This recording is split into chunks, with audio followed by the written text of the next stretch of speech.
Okay, guys, let's look at our syllabus. All right. So you should have already read those first few pages, the introduction and inductive. How did you read it if you didn't have it? Okay, we didn't. Okay, you should have read the first few pages. Did anybody read it? Raise your hand if you read it. Raise it high and high, like way high. Okay, you didn't read it. Why didn't you read it? Because I forgot. You forgot? Corinne? Is it? It's Corinne. Corinne. Got it. I read some of it and then I didn't know we were supposed to read like until chapter 2. No. You weren't supposed to read it chapter 2. Correct. Just the first few pages. Like 4 or 5 pages. Yes. Yeah, I had a question on one of the about one of the pages on page 2. Okay. And it had like an exercise on it. Were we supposed to do that or not? No. You were not supposed to do the exercises. Okay, I tried to do it and the compass thing was too big for mine. So. Yeah. You do not need to do it. You did not need to do it. All right. Look at your syllabus. So here's how this is going to work. On Monday, I will teach the lessons that you have homework on Monday and Tuesday.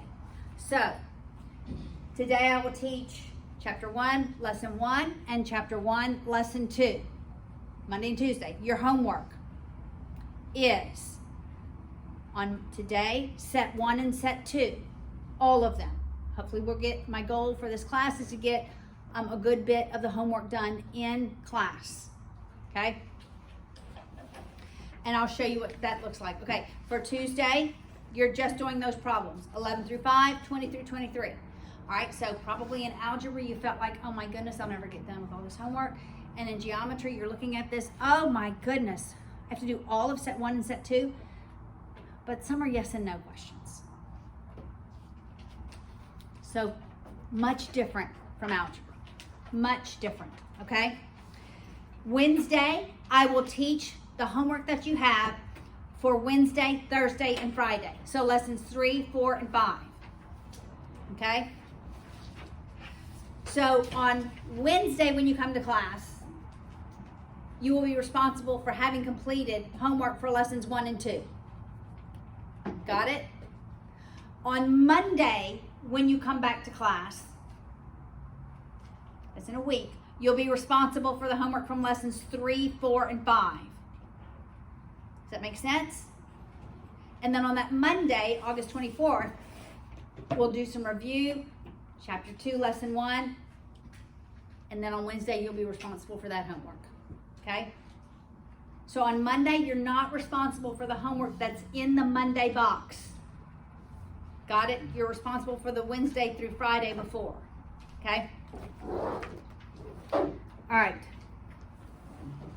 So lesson 1. On page 8. Everybody get to page 8 with me.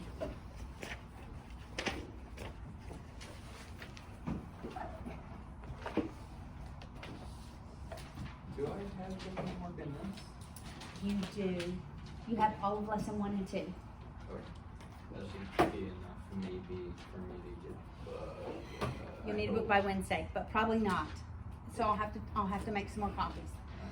Or try to get my hands on a book. I'm going to try to get my hands on a book for you to borrow until you get one. Okay? All right. I appreciate the artwork in this book. So some of you, go to page 8. Everybody on page 8. You should have paper out ready to take notes in a notebook. Geometry is more about taking notes, really, a lot, than necessarily reading the lesson, although the lessons are important.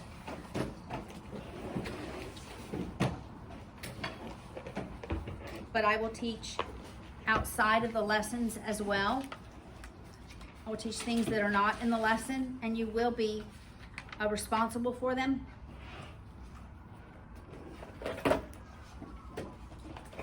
And does everybody have, what's this called? No, tractor. Tractor. Does everybody have one of these? Yes. You should go ahead and get it out because we're going to use one today. And you should use your protractor for your straight edge. Okay, the picture on the top of page 8 is actually the design of an ancient city. And notice how they designed their streets. So the black lines, well, I just gave it away, in lines, right? Their streets are linear, and then they cross almost to make very similar type rectangulars, right? And this city was the home of the tallest building in its day. It was a lighthouse, and it had mirrors in it.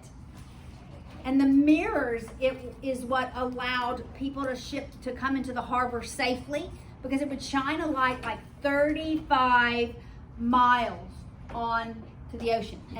And the only way that could happen is because of geometry.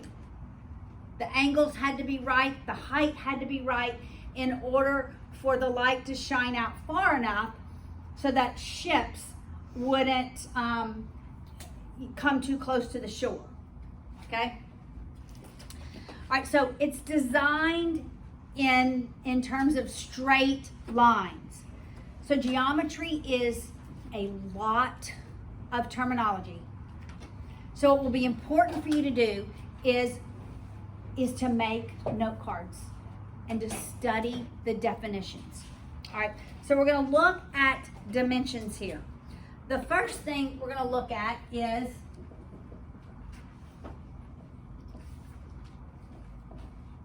something that has no dimensions, and that is a point. No dimensions is merely a point.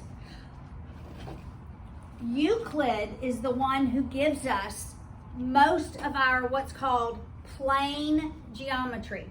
Plane, well, we'll look at the definition of a plane in a minute. But a point is that which has no part. That's the definition. A point is that which has no part. It has no dimensions. It is zero dimensional. Okay? It has a location, but it has no extent to it. Right? Okay, that seems elementary, doesn't it? And actually, it's written in his book called The Elements because it is elementary. Okay?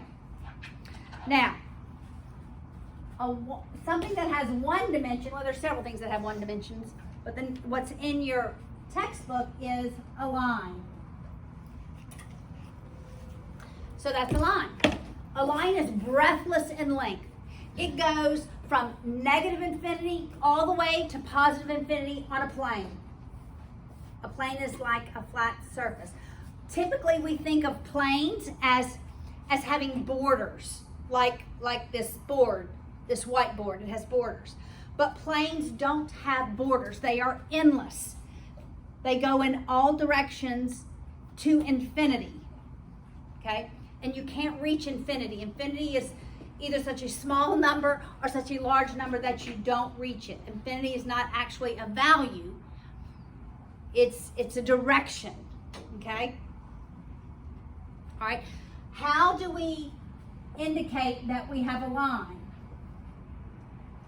Well, if I want to indicate that line, we can do that. Some textbooks do arrows on both sides, but you have to have the arrows on both sides to label a line.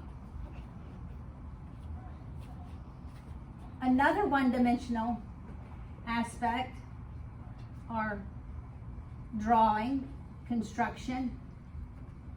What's that called? Yes, ma'am? Array. It's a ray. So whereas a line is breathless in length, a ray has a beginning point and a direction that is endless. Right? Breathless. So this is a ray, and we would label a ray with just an arrow on one side. But that too is one-dimensional. And then there's one more. What is that called? Yes, Michael? Segment? It's a segment. That's right. So if I'm labeling a segment, I'm just putting one line over the segment. A segment is bounded by two endpoints. Lines we cannot measure. They're breathless in length.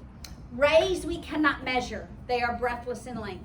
Line segments we measure with a ruler. Okay?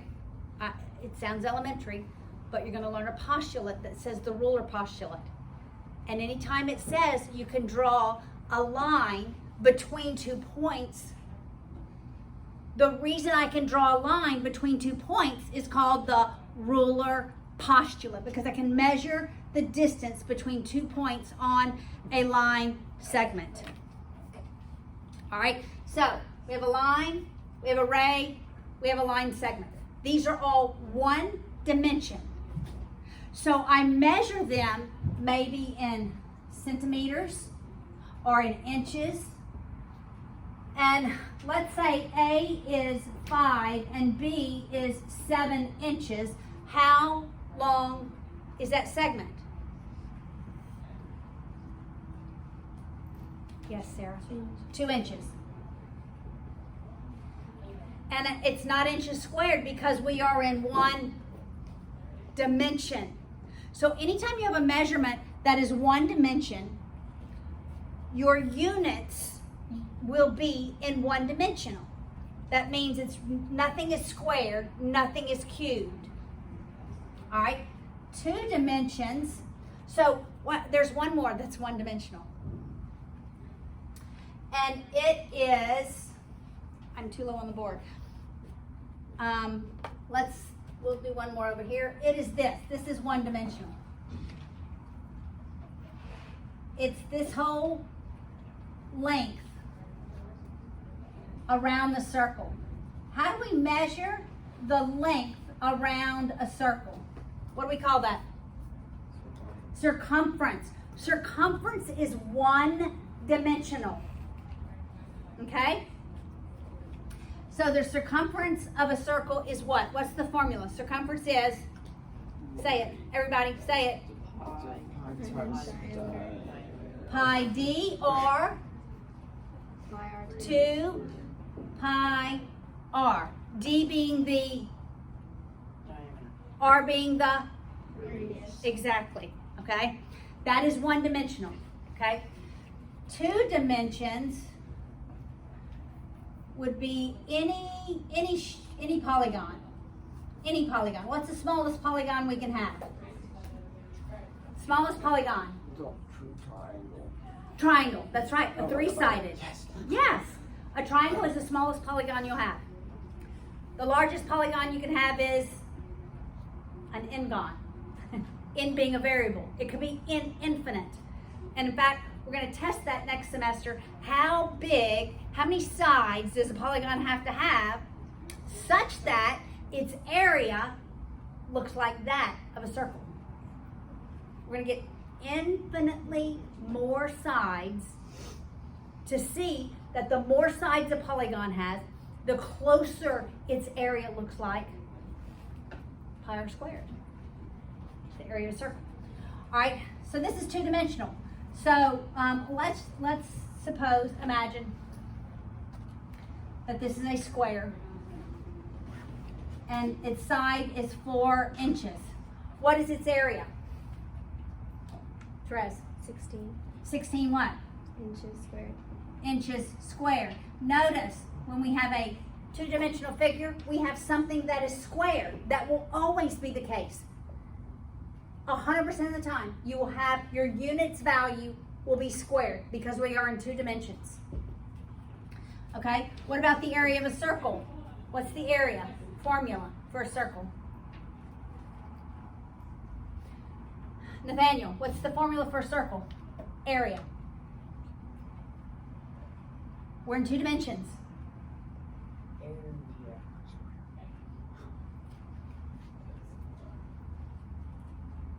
What is it, Dylan?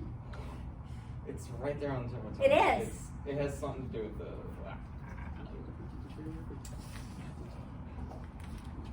It's the has something to do with the radius and It absolutely does. pi, and I think the circumference. No. No, not the circumference. Finley, Pi r squared. pi r squared. What do we have? We have a value squared because we are in 2 dimensions. The same is true in 3. Okay? Today we're going to look at 1-dimensional. I want us to block in our brains when we are looking at 1 dimensions, our units value is to the first dimension. When we're looking at 2 dimensions, that also has to do with equations, guys. Equations has degrees, they look different, okay? All right, now, look at the definition for a plane on page 9. It's literally like a flat surface that has no boundaries. Remember, it has no boundaries. Planes are typically labeled by 1 capital letter, like in your picture, that would be plane N at the bottom. Even though the picture, the illustration, shows it bounded, in your mind, you're going to know planes are without bound, okay? So even though you see this wall and you think, oh, well, this wall is bounded, right? The wall is bounded. The plane that the wall lies on is not bounded. Okay? And we're talking 1-dimensional. Planes are 2-dimensional. Planes are like this, 2-dimensional. All right. Now, look at some of these definitions. Okay, there are a lot of terms in geometry that begin with a C. There just are. And you simply have to memorize them. All right. Collinear. Collinear. I know it looks like linear. It's collinear. Sort of goes fast. Okay? What is this word in collinear? Linear. What does linear mean? What is it? It refers to a line. It's a line. Linear means line. So co-linear means points that lie on the same line. They share a same line. They are co-linear. But it's really pronounced collinear. All right? So if I have points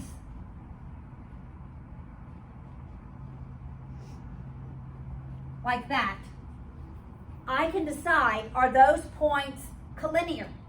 And that means, can I draw a line and that line contain all of those points? And I can. That's what collinear is. If you have 3 points and I can draw a line such that the line contains all of the points, then the points are called collinear. So collinear has to do with points. Do they lie on the same line? Okay? So points are either collinear or they're non-collinear. If they're non-collinear, you can imagine a line cannot contain them.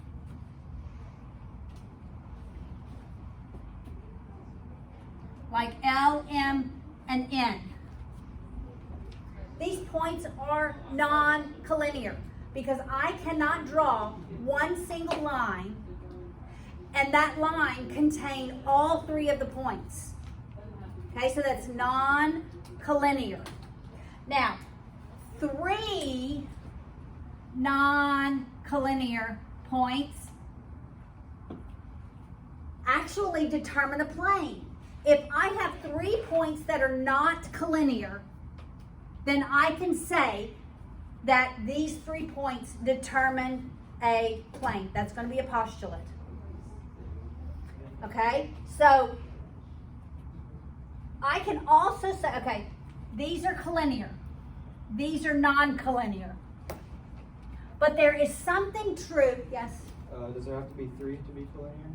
Or can it just be like 2? Any 2 points determine a line. Right? I can draw any 2 points and it would determine a line. So any 2 points are collinear, right? But not all 3 or 4 or 5 points are collinear, all right? There is also something true about all of these points. They lie on this same board. So all of these points, because they lie on the same plane, they're called coplanar. So what's coplanar? It's points that lie on a common plane.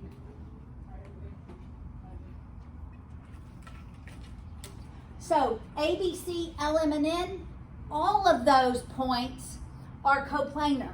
Not all of them are collinear. Make sense?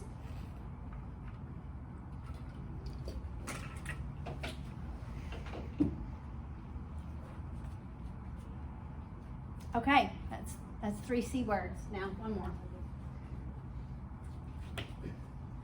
Now, when we're talking about lines,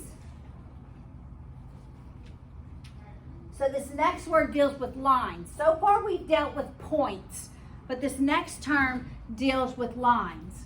And it's all on page 9, but make these cards, all right? When I have lines that intersect, that's called intersect. When lines cross, that's called intersect, okay? When the lines intersect at a common point, look what they're called, concurrent. These lines are concurrent. So when you're looking at concurrent, that's talking about lines. At P, at that point where they intersect, the lines are concurrent. How do we know lines are concurrent? If all the lines contain the same point. And all of these lines, so typically lines can be, I shouldn't have used L because L, M, and N. Those are lines.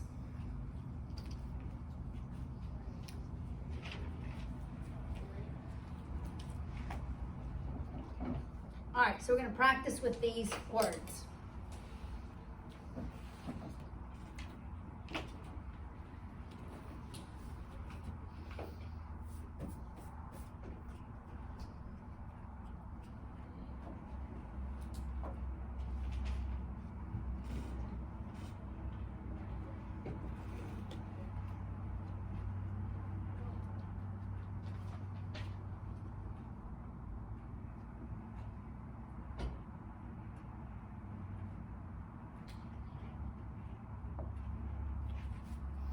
Okay. This will be interesting. Did I also write something else out here? Okay. We're going to use all of our words. Line, array, line segment, or maybe segments, and maybe rays, maybe more than one, right? And then we're going to look at collinear, non-collinear, coplanar, and concurrent. All right, all of these terms we're going to look at with that one drawing. Okay, somebody, actually, I'm going to call on you. All right, Jaden. Give me a line. Like say the points or Just like I told you, how would we name a line? like sorry. Say like the definition? No, how would we name a line? What would you write here if I said, name a line?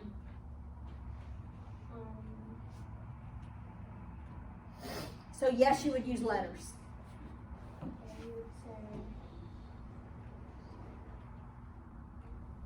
A and C. A, C. And you would have that on top of it, right? A, C. Okay? Corinne, name array. A, B. A, B.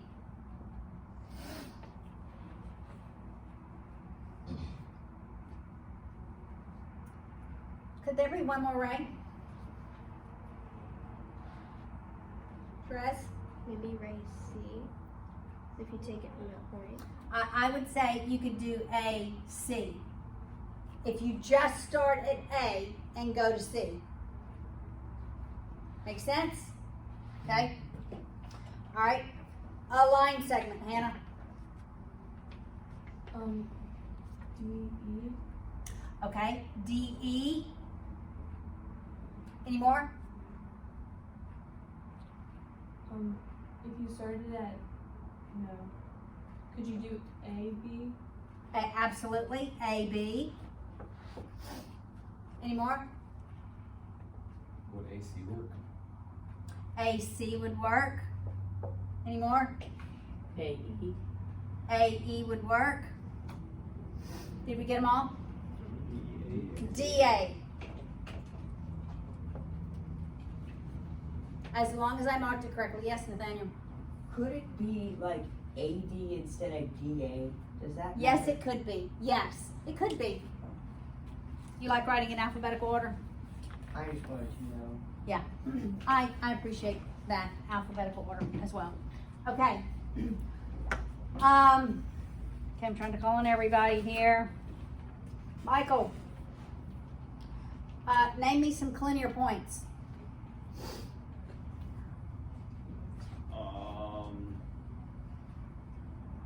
D-A-E. D, A, and E are collinear. Any other collinear points? Abby? C, A is collinear. And Sarah? A, B would be collinear. Yes. What about non-collinear? Nora, name me 3 non-collinear points.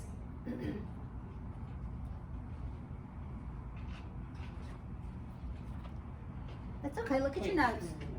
Nora, 3 points that are non-collinear.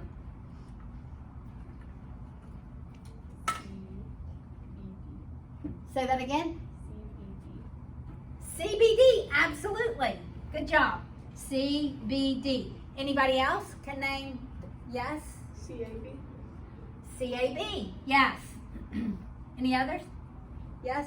E-A-B. EAB. Are there any other ones? Yes, there are. Therese? C-E-B. CEB. Yes. I see, at least, I was going to write an E. Yes? D-A-C. DAC, yes. I see another one. At least one more. All the way in the back. What's your name? Remind me. Will. Will, not William. Yeah, I go by Will. You go by Will. Thank you. D-A-B. Yes, DAB. Okay. What points are coplanar? Sarah? Are all of them? All of them are coplanar. Yes. Okay, what's the point, Nathaniel, where the only difference we're talking about concurrent, is we're talking about what? Intersection. And so we're not talking about points, we're talking about lines, okay? So where are the lines concurrent? At what point? A. A, yes, okay. There we go.